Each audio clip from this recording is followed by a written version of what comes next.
Muy buenos días o tardes, noches para algunos que nos ven en diferentes lugares, dando gracias a Dios por la oportunidad que nos da nuevamente de poder llegar a ustedes por estos medios y decirles que estamos bien.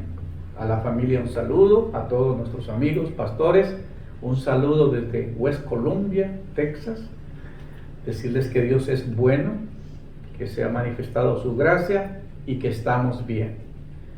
Y en el día de hoy quisiera continuar esa serie de mensajes que he estado predicando.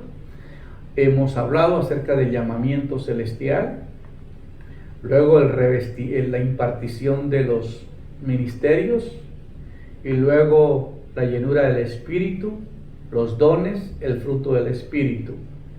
Es la capacitación para desarrollar un ministerio.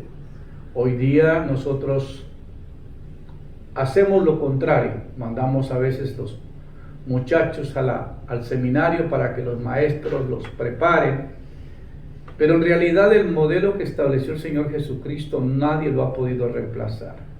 Y es muy interesante porque Él capacitó a 12 hombres, primero para que estuvieran con Él, segundo para enviarlos a predicar, luego les impartió de su poder, y luego les pidió que no se movieran hasta que fueran llenos del poder. Y así fue como comenzaron los hechos de los apóstoles. Todas unas personas llenas del poder. Cuando se reunieron en el aposento alto ya tenían como 120. Dice la Biblia que eran como 120. Quiere decir que cada uno de ellos siguió el modelo que el Señor Jesucristo les había establecido. Porque si Él formó 12, cada uno de ellos también formó sus 12, porque si habían 120 y comienzas a hacer números, pues concuerda, ¿no? Y ahí la palabra del Señor es que después de resucitar, les impartió de su espíritu y les pidió que se fueran a Jerusalén hasta que fueran revestidos del poder. Me llama la atención que antes de esta serie de mensajes hablé sobre la Santa Cena, sobre las ordenanzas que Dios le dio a la iglesia, como es el bautismo y la Santa Cena, y me llamó la atención que a esos 12 Él los comprometió y les enseñó la práctica, llevándolos para predicar. Dice que ellos iban por las ciudades y anunciando que iba el Señor, y entonces se juntaban las multitudes porque sabían que iba a pasar por ahí el Señor. Traían los enfermos y ellos hacían las campañas prácticamente cada uno de ellos. Así que ellos aprendieron en la práctica. No fueron a un instituto, pero aprendieron con el maestro de maestros y desarrollaron un tremendo ministerio. Entonces, nosotros tenemos que entender que en esto se involucró el Padre, se involucró el Hijo, se involucró el Espíritu Santo, como lo mencioné días atrás. El Padre es el creador, gobernador, sustentador del universo. El Hijo nos sana, nos salva y nos liberta y nos imparte los ministerios. Y el Espíritu Santo nos santifica, nos regenera, nos imparte los dones y nos llena de poder. Entonces los tres desarrollan un ministerio acá en la capacitación de aquellos que son llamados para un ministerio. Tenemos que ver que hay miembros que tienen dones y que participan en el cuerpo de Cristo y están activos, y ellos tienen cierto galardón, porque si usted lee la Biblia, al final dice: he aquí vengo pronto y mi galardón conmigo, para recompensar a cada uno según sea su obra. Entonces, para mí siempre es motivar a las personas que no están involucradas dentro de un ministerio, dentro de una iglesia, a que animarles a que participen de alguna manera, porque el Señor viene por gente que está sirviendo, porque el reino de Dios se forma parte de personas que sirven. Es como las abejas todas trabajan y todas desarrollan el plan de crear la miel y hacer lo que tienen que hacer, pero hay unos zánganos que no trabajan, y cuando llega el tiempo de la escasez, las mismas abejas matan a los zánganos, porque estos zánganos no sirven. Ahora, uno tiene que entender que dentro del ministerio de Dios Él viene para galardonar Y quizás más adelante pueda hablar sobre las diferentes coronas que hay para diferentes ministerios. Pero el día de hoy vamos a hablar sobre la impartición de los dones, porque ya estuve hablando sobre el propósito de Dios cuando el Padre nos llama, nos confirma, nos unge, nos sella y nos da las arras. Es lo que hace el Padre. El Padre nos llama, nos confirma un ministerio, como le dijo a Pablo y a Bernabé: apártame a Bernabé y a Saulo para la obra que los he mandado. Nos unge, como dice la Biblia, como Dios ungió con Espíritu Santo y con poder a Jesús de Nazaret, y como él anduvo haciendo bienes y sanando a todos los oprimidos por el diablo, porque Dios estaba con él. Entonces hubo un ungimiento de parte de Dios, lo llenó el Espíritu. Cuando Jesús estaba siendo bautizado, dice la Biblia que el Espíritu Santo vino y reposó sobre él y fue lleno del poder del Espíritu. Ahora dice la Biblia que cuando el Señor te llama, te sella, o sea, te hace propiedad, y tú sabes que tú perteneces a Dios. Y luego nos da las arras. Las arras, algunos pensamos que es unas moneditas que uno le da a la novia o a la esposa cuando se casan, pero aquí hablando, las arras es la cuota inicial, es el Espíritu Santo que nos imparte. ¿Por qué? Porque el Espíritu Santo es lo que nos garantiza en nuestra vida que vamos a resucitar en el día postrero. Dice la Biblia que cuando Jesús murió, el que lo resucitó fue el Espíritu Santo. Cuando el Espíritu Santo se va con nosotros, cuando nos vamos a la tumba, esa es la garantía que nos vamos a resucitar. Yo no sé cómo comienza el versículo, pero cuando leemos en el libro de los Romanos esa palabra de que si el Espíritu de aquel ya me vino, que levantó de los muertos a Jesús, mora en vosotros, el que levantó de los muertos a Jesús vivificará vuestros cuerpos mortales por su Espíritu que mora en nosotros.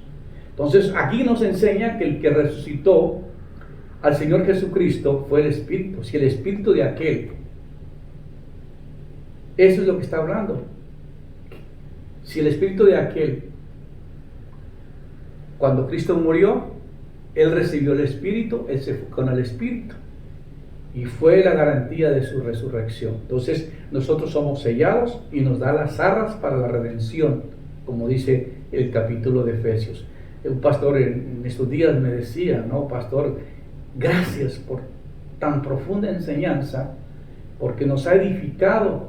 Cuánto nosotros que somos pastores laicos no tenemos la oportunidad de ir a estudiar y capacitarnos, pero a través de los mensajes que tú compartes, cómo nos edifica, cómo nos llena de tanto conocimiento. Y para mí pues es un privilegio la oportunidad que Dios me ha dado para llegar y dar nuestra enseñanza a los pastores que están siguiendo por las redes sociales y que tenemos contacto con ellos, y quizás pronto los vamos a ver algunos de ellos.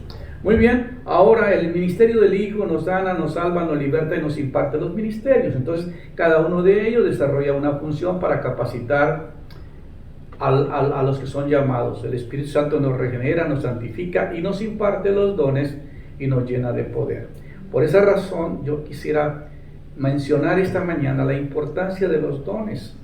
Y la semana pasada nos quedamos con los dones que dije que era para revelar el cuerpo de Cristo en la tierra, para evangelizar al mundo, para liberar al pueblo de la potestad de Satanás, para perfeccionar a la iglesia y para edificar el cuerpo de Cristo.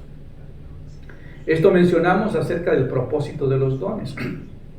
Un ministro sin dones pues no está capacitado para llevar un ministerio, porque los dones están hechos con un propósito. Los dones es para hacer lo que humanamente no se puede hacer. Un predicador con conocimiento no puede ganar a las vidas y sanarlas y libertarlas solamente con el conocimiento. Tiene que tener el poder de Dios. Por eso es muy importante que nosotros vayamos entendiendo la importancia de los dones. Y la semana pasada hablamos de los dones que revelan algo y mencionamos la palabra de sabiduría, la palabra de conocimiento y el discernimiento de espíritus. Hay unos dones que revelan algo, hay otros que dicen algo y hay otros que hacen algo. Estamos hablando de los 9 dones. Hay más dones, pero vamos a hablar en general de estos 9 dones. Entonces, la palabra de sabiduría es muy necesaria cuando uno está ministrando. ¿Por qué? Porque Dios revela cosas impresionantes del pasado, de la gente. Y luego Dios también muestra acerca de la palabra del conocimiento, lo que tiene revelado para las personas a futuro, lo que quiere que las personas sean dentro del ministerio a futuro. Porque por eso cuando el Espíritu Santo habló en el libro de los Hechos, dijo apartarme a Bernabé y a Saulo, eso fue una palabra de la revelación del conocimiento de Dios. ¿Para qué? Para capacitar, para enviar, porque ellos ya estaban listos para salir a hacer el trabajo misionero. Ahora, el discernimiento de espíritus. Es muy importante que el ministro de Dios sepa usar los dones. ¿Para qué es el discernimiento de espíritus? Porque uno tiene que saber si es un espíritu humano, es un espíritu, como algunas personas mencionan, ¿verdad? El discernimiento es tan importante para saber qué espíritu se mueve en la persona. En una ocasión, Pedro le dijo al Señor, no, Señor, yo por ti hago esto, y le dijo el Señor, vete de mí, Satanás. ¿Por qué? Porque el demonio habló, y a pesar de que, siendo Pedro uno de sus discípulos, no le dijo a Pedro que se apartara de él, le dijo, vete de mí, Satanás. Le habló al demonio, que habló a través de Pedro. Entonces muchas veces el demonio nos puede hablar a través de una persona. Una vez uno se da cuenta que hay espíritus que están controlando la vida de esa persona y que necesita liberación. Por eso es tan importante las herramientas, los dones, porque los dones nos llevan a hacer cosas que humanamente no podemos saber ni entender. Y un ministro necesita los dones. Por eso es capacitarnos. Ahora, los dones de poder, los que hacen algo, el don de fe. Sin fe es imposible agradar a Dios. Entonces los dones son necesarios porque la fe crea llamando las cosas que no son como si fuesen, trayendo a la existencia lo que no existe. Cuando Dios me habló en el año 76 en Colombia, de que Él me iba a traer a los Estados Unidos para capacitarme para un ministerio, impresionante, porque Dios te habló y porque yo obedecí, yo le creí a Dios y me sometí a lo que Él quería, porque Él preparó todo. Él ya había mandado a un misionero a buscar estudiantes y el pastor mismo mío me dijo, hey, te escogí, tú eres uno de los escogidos para irse a los Estados Unidos a estudiar. Entonces, por esa razón vine. Y entonces es impresionante cómo Dios opera a través de esto. La fe es tan necesaria. Y luego hay el don de fe y hay el fruto de fe, que son dos cosas diferentes. Aunque es la misma fe, pero tiene dos cosas muy diferentes. Y ahorita vamos a hablar sobre eso. Ahora, los milagros. Los dones de poder son los milagros. Hoy día parece que no se da mucha, ¿cómo se dijera? Mucho se cuestiona acerca de los milagros. Hoy día se dice que ya Dios los hizo en una época atrás y que ya no son necesarios en esta época. Eso es mentira, porque Dios es el mismo de ayer, de hoy y por los siglos. Él no ha cambiado. Y si Él dejó estos ministerios y dejó estos dones, pues la razón que la iglesia no lo está enseñando y no lo está predicando no quiere decir que no es una realidad. Por esa razón, el evangelista cuando va a predicar y sale a una ciudad a reunir pueblo, él necesita la fe, él necesita los milagros y él necesita el creer en la sanidad. Porque mucha gente cuando oyen que en ese ministerio Dios a través de ese hombre ora y la gente se sana, pues mucha gente llegaba. Eso fue lo que hizo famoso a Jesucristo en la tierra, porque Él sanaba y Él libertaba a los cautivos. Entonces cuando llegaba a una ciudad, los discípulos ya habían ido de dos en dos y ya tenían la gente reunida y aún hasta los enfermos estaban por las orillas de la calle donde Él pasaba y les oraba, les imponía las manos y decía, sé sano. Y eso es importante porque Él usaba los dones, Él usaba los milagros, hizo milagros, creó situaciones en las cuales la fe vino a hacer existencia. Cuando llegó con Marta y María, una de sus hermanas le dijo: Señor, ya tiene 3 días de muerto, ya hiede. Y le dijo: ¿no te he dicho que si creyeres, verás la gloria de Dios? Y en ese momento, ¿dónde lo pusiste? Señor, ya hiede, ya huele, que no vaya para allá. Y el Señor le dijo: el que cree en mí, aunque esté muerto, vivirá. Entonces llévame, porque aquel duerme y lo voy a despertar. Y fue cuando le dio tremendo grito y le dijo: Lázaro, gracias por despertar, ven fuera. Qué bueno que le dijo: Lázaro, ven fuera, porque si hubiera dicho: muertos, salgan, se hubieran salido todos. Impresionante, ¿no? Por eso el Señor usó el nombre directo para resucitar a Lázaro. Entonces vemos en el Señor Jesucristo como evangelista que Él usaba la fe, los milagros y las sanidades. ¿Cuántos milagros y cuántas sanidades desarrolló Él a través de esos 3 años y medio de ministerio? Ahora, qué lindo fuera ver la iglesia llena del conocimiento, llena de la sabiduría, llena del discernimiento de espíritu, llena de fe, llena de milagros, llena de sanidades. Hoy día la gente ya no cree, porque como nos han dicho tanto que hasta hemos creído.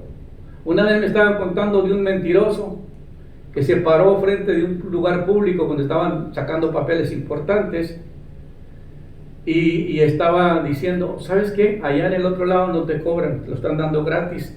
Y los que estaban de esta línea se fueron moviendo hacia el otro lado y se quedó solo, porque engañó a todos. Y cuando llegó acá, ya iba a llegar al lugar para atenderlo a él, dijo: a lo mejor sí es cierto, porque todos se fueron para allá y él también se fue. Dijo tanto la mentira que la mentira al final se la creyó él mismo. Por esa razón a veces nosotros tenemos que ver que la fe es la que hace las cosas imposibles, llamando las cosas que no son como si fuesen. Tenemos que aprender que como predicadores a usar la fe. Yo le he creído a Dios. Yo soy un testimonio del poder de Dios, de los milagros, de cómo Dios nos ha mantenido. Este edificio nos iban a cortar casi, eliminarnos este edificio prácticamente. Y ya nos había dicho el Estado que lo teníamos que demoler.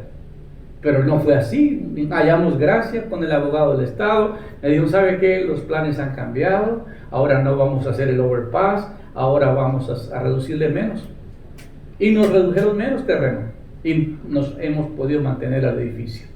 Eso es una bendición de parte de Dios. Amén. Por esa razón, esto es ver que Dios todavía hace milagros.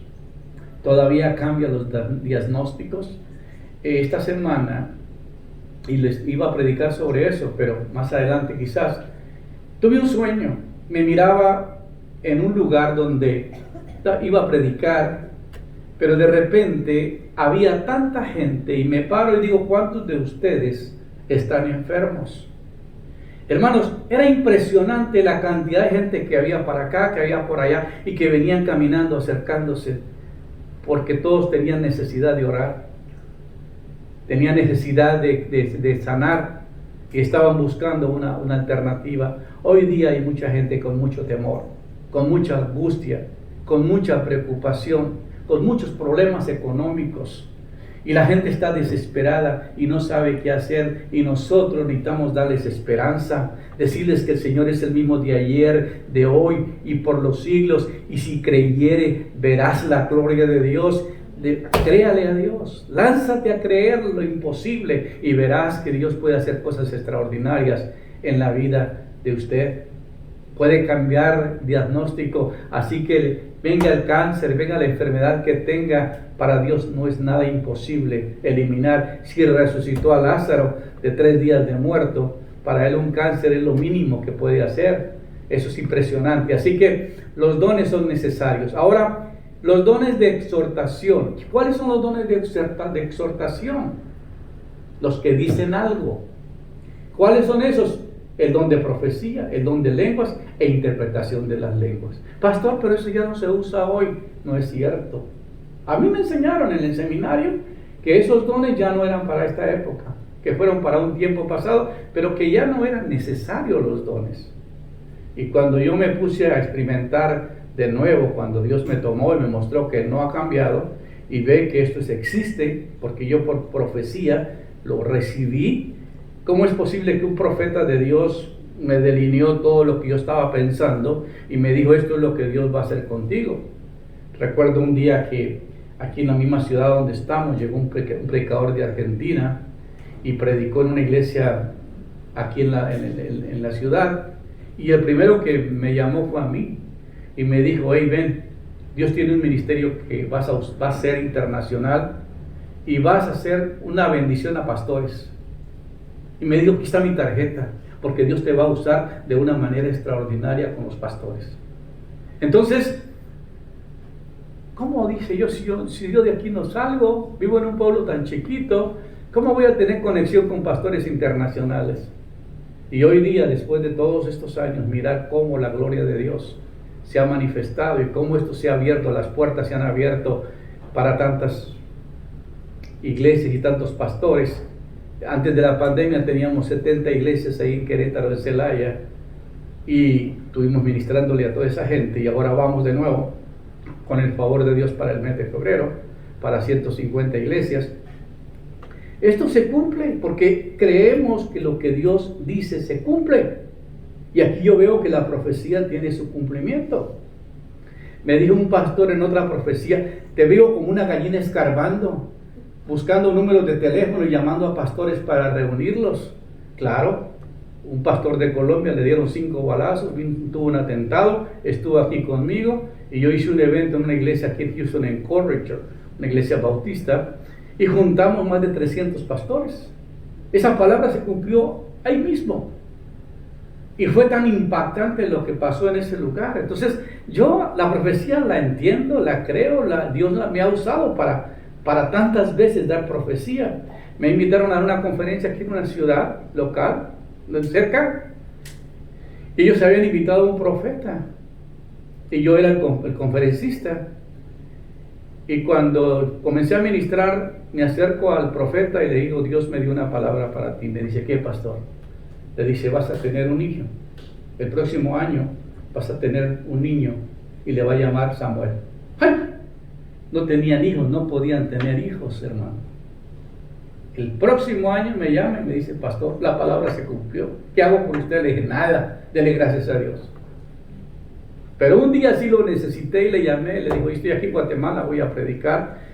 Mi hijo está en Miami varado, salieron de la Universidad de Oral Roberts, están ahí en el aeropuerto y no tienen cómo rentar un cuarto para quedarse, y son 6. No, yo ahorita tomo mi carro. ¿Dónde están? En el aeropuerto, ahí frente del Marriott, del Hotel Marriott. No, ahí llego. Y les pagó el hotel. Me dijo, papi, ¿cómo crees, papi? Me levanté del hotel, bajé al lobby y ahí frente estaba la aerolínea que íbamos a viajar. Y no teníamos que pagar nada. Pero se queda uno sorprendido de ver cómo Dios obra y hace milagros. Entonces, y les pudiera mencionar miles de profecías que hemos recibido y que se han cumplido y que se están cumpliendo y que se van a cumplir. Entonces, Dios es el mismo de ayer, de hoy, por los siglos, y la iglesia necesita saber que el Señor todavía tiene el poder para hacer las cosas, llamar las cosas que no son como si fuesen, creyendo lo imposible, abriendo brechas nuevas, creando nuevos horizontes. Él es un ser creador, siempre está creando algo. Él se goza con aquellos que inyectan fe, que inyectan confianza, que saben que tienen eso dentro de ellos, que pueden transmitir esa confianza a otros, porque la iglesia hoy más que nunca necesita que alguien se levante y le diga, hey, Dios no está muerto, Él está vivo, Él tiene el poder, Él puede resucitar lo que se ha muerto en ti, Él puede revivir las cosas que no están sucediendo. Yo soy un testimonio, mi familia, del poder de Dios, de cómo hemos sido levantados en todo aspecto, económicamente, en salud y en lo espiritual. Entonces, yo quisiera inyectarles a ustedes lo mismo que Dios ha puesto en nosotros, porque el mismo Dios que está conmigo es el que está dispuesto a servirte si tú crees. ¿No te he dicho que si creyeres, verás la gloria de Dios? Solamente tienes que creer. Sí, pero ya tiene 3 días de muerto, no importa. Para Dios nada es imposible. Entonces tenemos la profecía, tenemos el don de lenguas. Muchas personas ya no lo usan hoy, pero yo me quedo sorprendido, porque yo sí lo he visto actuar. Recuerdo que estábamos en una conferencia con el pastor Benny Hinn en Dallas, y yo estaba ministrando con él. Yo era parte de los ujieres ahí a ayudar, porque yo siempre me he puesto a servir a los ministerios grandes. Y no voy a sentarme y decir yo soy pastor y me pongo mi corbata y quedo ahí sentadito. No, yo me pongo a hacer lo que haya que hacer si el ministerio me lo autoriza. Y en ese momento había un pastor bautista, muy amigo mío, que yo lo había invitado a esa conferencia, y cayó una muchacha, yo creo que era china, de raza de China, y se manifestaron los demonios en ella. Y entonces vino el pastor que invité, porque ya estábamos en este mover, y me dijo, oye, ¿puedo ministrarle? Le dije, claro, llévatela para allá y ministrale. Luego viene su hermana y me dice, oye, yo no sabía que tu amigo pastor habla chino. Le dije, ¿por qué? Me dijo, porque comenzó a hablar en chino y le dijo a ella la causa por qué los demonios habían entrado a su vida y por qué la maldición, y le quitó algo que traía aquí, un pendiente, y le dijo, tú hiciste un pacto con esto, y le deshizo, y me dijo, no, por favor no se vayan, yo les traigo comida, continúan ministrándole a mi hermana. Salió del estadio y fue a traer comida y nos vimos ahí en el estadio, y se quedó pero sorprendida porque dijo, oye, yo nunca he visto que una persona que no habla el lenguaje chino, Dios lo use para hablar y decirle el problema. Ahora, Dios no tiene problemas, el Espíritu Santo habla a través de Él, no somos nosotros. El problema no es el Espíritu Santo y el problema no es Dios, el problema somos nosotros, la incredulidad. El problema somos nosotros que limitamos a Dios. Yo recuerdo cuando yo era niño me decían, oye, pinta pero no te salgas de la rayita, ¿no? Nosotros en las iglesias y en las denominaciones nos han dicho lo mismo, hey, nosotros esto es lo que creemos y esto es lo que creemos, y si tú te sales, te sacamos. ¿Por qué estoy en un ministerio independiente? Por esa misma razón, porque uno tiene que someterse a la creencia de esa fe, de esa iglesia, de esa denominación, y si Dios quiere hacer algo diferente, pues no está en el calendario o en la agenda de ellos, entonces tienes que salir.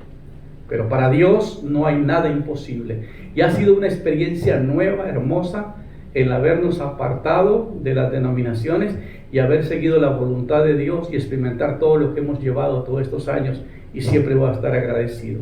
Así que las lenguas son idiomas y también son para orar. La Biblia dice que el que ora en lenguas ora a Dios, aunque por el Espíritu habla misterios, nadie lo entiende, solamente Dios.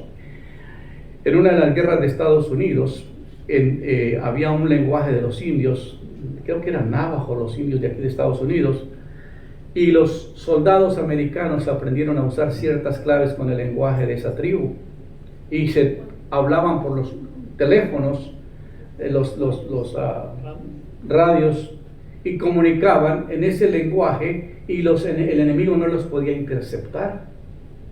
La Biblia dice que cuando nosotros oramos a Dios en lenguas, oramos en el Espíritu, hablamos a Dios, aunque por el Espíritu hablamos misterios, pero el diablo no puede interceptar nuestra oración porque no la entiende y no puede poner presión, porque cuando muchas veces estamos orando en nuestro idioma, en nuestro lenguaje, él bloquea la oración para que la oración no llegue. Por eso es necesario, dice Pablo, el que habla en lenguas, habla a Dios. Y yo doy gracias a Dios que yo hablo más lenguas que todos vosotros. Pero cuando estoy en la iglesia yo prefiero hablar en mi lenguaje, que la gente me entienda. Porque ¿de qué sirve que hable en lenguas? Si dice, no hable en lenguas a menos que no tengas un intérprete. Entonces ahí está la interpretación, que es la segunda parte. Estos son los dones de exhortación, los que dicen algo, la profecía, las lenguas y la interpretación de las lenguas. Amén. Así que dejamos los dones para entrar en el fruto del Espíritu. Yo sé que es bastante lo que estoy compartiendo, toda la revelación esta mañana, pero necesito hacerlo. Estos mensajes se ponen en YouTube y van a quedar grabados para la historia, van a quedar grabados ahí para siempre. Y pues mucha gente no entra hoy, no entra mañana, pero en algún tiempo van a buscar un mensaje y van a encontrar la respuesta a sus preguntas y van a encontrar la enseñanza. ¿Para qué es el propósito del fruto del Espíritu? El fruto del Espíritu es necesario, primero, para revelar el carácter de Cristo y para ministrar los dones. La Biblia dice: ¿de qué sirve que yo diese mi cuerpo para ser quemado y no tengo amor? De nada me sirve. ¿De qué sirve que yo entienda todos los misterios y toda la ciencia y tenga toda la revelación y no tengo amor? Nada soy. Entonces Pablo menciona que los dones son temporales porque son necesarios mientras estamos en la tierra, pero el fruto del Espíritu no.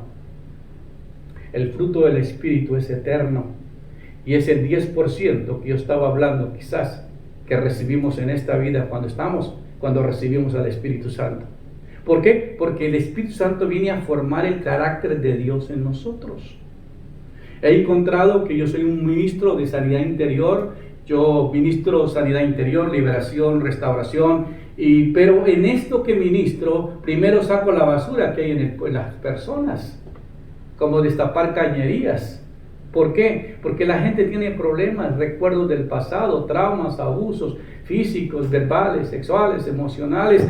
Tiene traumas de que ha vivido y que todavía no tiene falta de perdón, no ha podido perdonarse ni perdonar por todas las tragedias que ha vivido. Pero cuando uno los encuentra con ellos y ministra estos temas y les ayuda a salir de esta situación, ellos ya son candidatos para recibir la llenura del Espíritu. ¿Cómo puede Dios poner amor en una persona que odia, que no tiene relación con su familia, que no tiene relación con sus padres? ¿Cómo puede mezclar el agua y el aceite? No se mezclan. No se puede mezclar la amargura, el resentimiento con el amor. No existe esa manera. Por eso tú tienes que perdonarse y perdonar. La Biblia dice que si no perdonamos al que nos ofende, tampoco Dios nos puede perdonar. Digan amén. Si no perdonamos, tampoco Dios nos puede perdonar. Por eso es tan importante que en las ministraciones, decirle a la gente: tienes que arreglar cuentas con tus padres, tienes que arreglar cuentas con tu familia, tienes que arreglar cuentas con esta persona. ¿Por qué? Porque si no arreglas esto, la Biblia dice que por no perdonar somos entregados a los verdugos. Los verdugos son los demonios que van a controlar nuestras vidas porque no hemos podido sacar el enojo que tenemos adentro. Entonces es importante el fruto del Espíritu. ¿Por qué? Porque es para reflejar el carácter de Cristo y para ministrar los dones. Pablo dice: si yo tengo amor, si no tengo amor y conozco toda la ciencia y doy mi cuerpo para ser quemado y hago todo lo que pudiera hacer y no tengo amor, nada soy. ¿Por qué? Porque el amor es tan esencial. Si tú eres hijo de Dios y eres cristiano, es porque el carácter de Dios se está estableciendo en ti. Ese hombre que odiaba, ahora ama. Ese hombre que era pleitista, ahora no pelea. Ahora es más diferente. Por eso la Biblia habla del nuevo cristiano, de modo que si una persona está en Cristo, nueva creación es. Las cosas viejas pasaron, todas son hechas nuevas. ¿Por qué? Porque la persona que ha nacido de nuevo tiene la imagen, la semejanza de Dios y tiene el carácter del Espíritu Santo, el amor, el gozo y la paz. Y yo descubrí algo muy interesante. El fruto del Espíritu es la prueba de que el Espíritu Santo de Dios ha tomado control de nuestras vidas y se muestra en nosotros. El fruto del Espíritu en la vida de nosotros está diseñado para producir una cosecha abundante. Juan 15:16 dice, el versículo: no me elegisteis vosotros a mí, sino que yo os elegí a vosotros y os he puesto para que vayáis a llevar fruto y vuestro fruto permanezca. Hermanos, cuando estamos hablando de fruto, no estamos hablando de almas, porque en algunas creencias que se cree que el que le habla a una persona y la persona acepta a Cristo, ese es el fruto. No, las almas no son fruto. La Biblia dice que el que gana almas es sabio, pero no es el fruto. El fruto es lo que tú tienes. Cambiaste. Ya no eres esa persona arrogante que eras antes. Ya no maldices, ya no estás haciendo lo que antes hacía. Ahora tienes un carácter controlado. Ahora eres diferente. El fruto del Espíritu es eterno, mas los dones son temporales. El fruto del Espíritu es el carácter de Dios en ti. Es lo que el Espíritu Santo está haciendo en ti, formándote, hasta que todos lleguemos a la unidad de la fe, del conocimiento del Hijo de Dios, a un varón perfecto. Por eso nosotros tenemos que trabajar. Los dones no tienes que hacer nada, los dones son regalos del Espíritu Santo para ti, pero el fruto del Espíritu no. El fruto del Espíritu lo tienes que desarrollar tú. Me decía una hermana, ay pastor, ¿y cómo crece el amor? Le dije, amando a tus enemigos. Ah, no, eso no. Eso sí no puedo. La única manera que usted no es un don que tú recibes, es el fruto. ¿Cómo crece la paciencia? Y eso todo es desarrollándolo en ti. Ahora, usted me dice, la palabra griega para frutos es carpos, que significa siembra o cosecha. Es lo que el Espíritu Santo está plantando en ti, las semillas de gozo, de amor, de paz. Ahora, es muy interesante, el fruto del Espíritu se clasifica en la siguiente manera.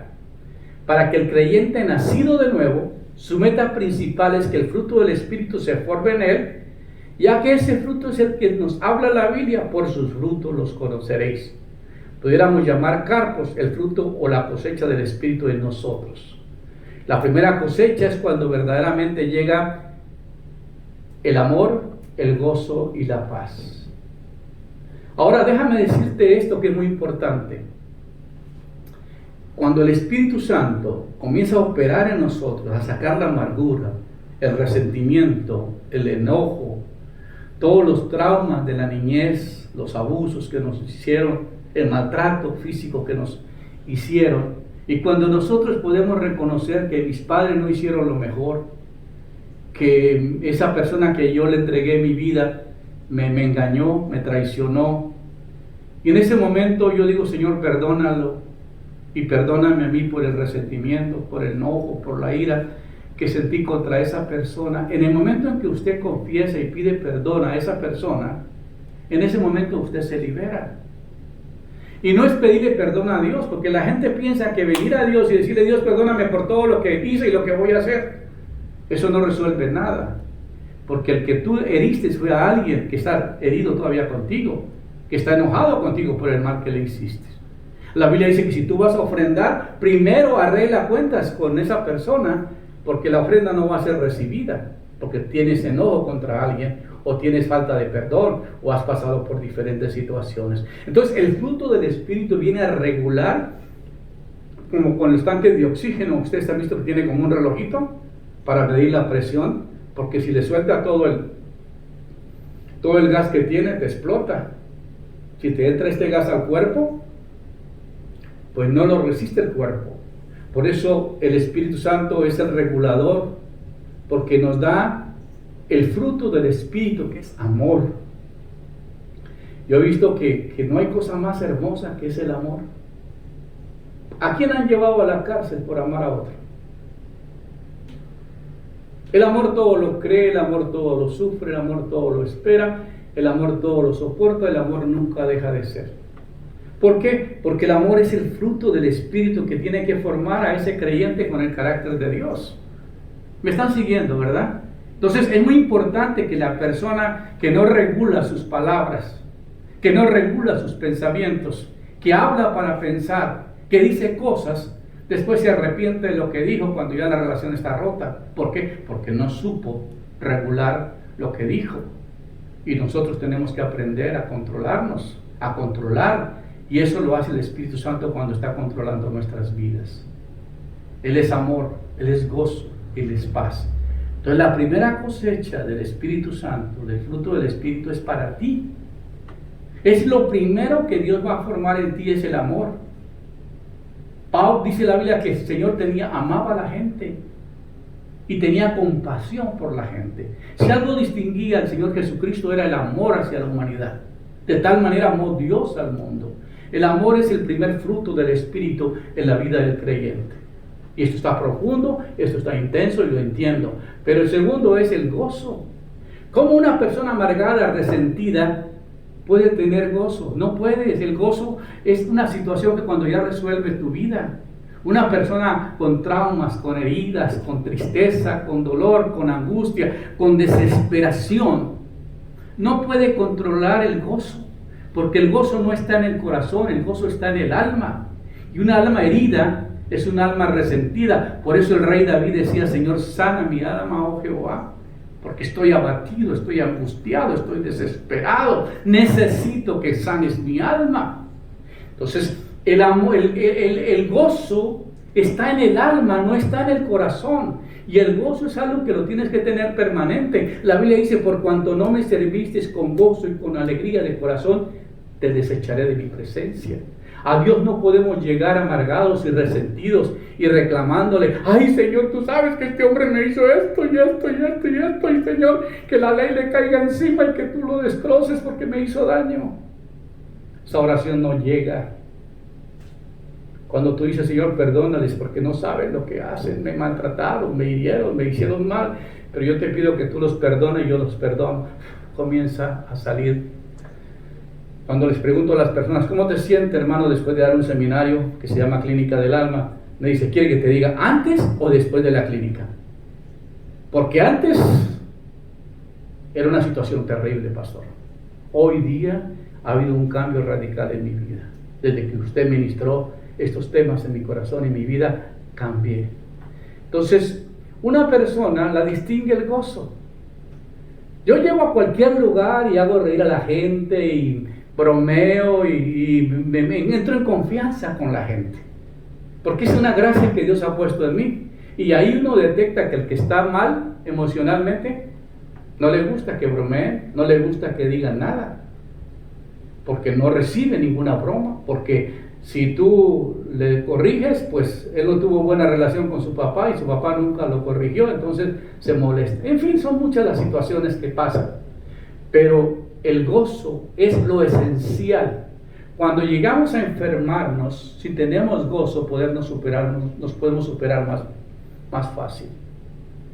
Cuando una persona recibe un maltrato terrible, ya sea que su niña, su hija, su hijo pasó por un trauma, fue violado, pasó por otras causas, en fin, la persona guarda mucho dolor por el daño que se le hizo, la traición, el engaño, todo eso, y eso forma un cáncer, una enfermedad en su cuerpo, porque el cuerpo no puede resistir toda la angustia y el dolor y el enojo y la ira y la incapacidad que uno tiene para resolver estas situaciones. Pero cuando nos reconocemos que lo único que podemos hacer es que Dios, que no le tomes en cuenta el pecado para que nosotros no nos dañemos, porque el diablo tiene un plan de dañarnos con enfermedades, con daños, para que nosotros nos vayamos enojados con Dios, nos resintamos. Pero no es así, no es así. Nosotros tenemos que saber que para que usted llegue a la presencia de Dios tiene que llevar con gozo, con alegría, con alabanza. Yo recuerdo ese día que Pedro y Juan entraron al templo de la Hermosa y había un cojo de nacimiento, y le dijo Pedro y Juan: plata y oro no tenemos, pero lo que tenemos te damos. En el nombre de Jesucristo, levántate y anda. Inmediatamente el cojo se levantó, y la Biblia dice que iba cantando, danzando y alabando a Dios. ¿Cómo iba el cojo? ¿Cómo iba el cojo? No, ya no estaba cojo. Ya no iba cojeando, ya iba cantando, danzando y alabando a Dios. ¿Por qué? Porque el milagro lo recibió. Ahora ya se le encontró un gozo en la persona cuando su problema fue superado. Y uno, cuando ministra la palabra de Dios con intensidad, con poder, y la gente es sanada, hay un gozo increíble que no se acaba. El gozo del Señor es mi fortaleza, dice la Biblia. El gozo del Señor es mi fortaleza, fortalecidos en el poder de su fuerza y en el gozo del Señor. Entonces siempre tenemos que ver que la primera cosecha en un cristiano es el gozo. Gozo, gozo, gozo hasta en el calabozo, como dijo Pablo y Silas. Venían de una cruzada, está describiendo un hermano, donde los habían puesto en un hotel de 5 estrellas y lo habían llevado al mejor restaurante y luego les dieron una paliza y los metieron en el hotel adentro de 5 estrellas. No, eran 5 cadenas que seguían amarrados adentro y ellos estaban atados, presos y estaban llenos de gozo. ¿Estaban llenos de qué? De gozo. Por eso me gusta, quizás algún día predique ese sermón que se llama Gozo en el Calabozo. Porque comenzaron a cantar y todos sangrados, todos golpeados, y comenzaron a adorar a Dios. ¿Y qué pasó? El lugar tembló, se rompieron las cadenas, ellos salieron libres. ¿Por qué? Porque el gozo del Señor es tu fortaleza. Así que si un día usted sabe que lo único que puede vencer al enemigo es el gozo, a Satanás le revienta que el cristiano esté lleno de gozo, que el cristiano esté robusto de gozo. ¿Por qué? Porque el gozo del Señor es tu fortaleza. Lo siento mucho tener que parar aquí hoy porque ya se nos fue el tiempo, pero seguimos la próxima semana con el tema gozo en el calabozo. El tema de irnos continuando con el fruto del Espíritu, hablando lo que es la primera, la segunda y la tercera cosecha del Espíritu Santo. Que el Señor les bendiga. Me alegra mucho haber llegado a ustedes por estos medios. Comunícate con nosotros para saber que nos está sintonizando y mándanos un mensajito y compártalo, porque te es bendición a ti y bendición a tus amigos. El Señor continúe bendiciendo y seguimos orando por salud y por los problemas de familia. Vamos a terminar con una palabra breve de oración, orando por tanta gente que tiene necesidad. Amén. Puesto de pie, vamos a orar. Padre, en esta hora queremos llevar delante de ti cuántas familias con dolor por la pérdida de un ser querido, tantas personas con problemas económicos, tantas personas ahí en el lecho del dolor, angustiadas, enfermas y sin esperanza y sin consuelo, porque solamente tienen una religión pero no te tienen a ti. Hoy pedimos, Señor, que ellos puedan abrir su corazón a ti, puedan entregar sus vidas y comenzar a confiar plenamente en ti, en tu poder, en tu gracia.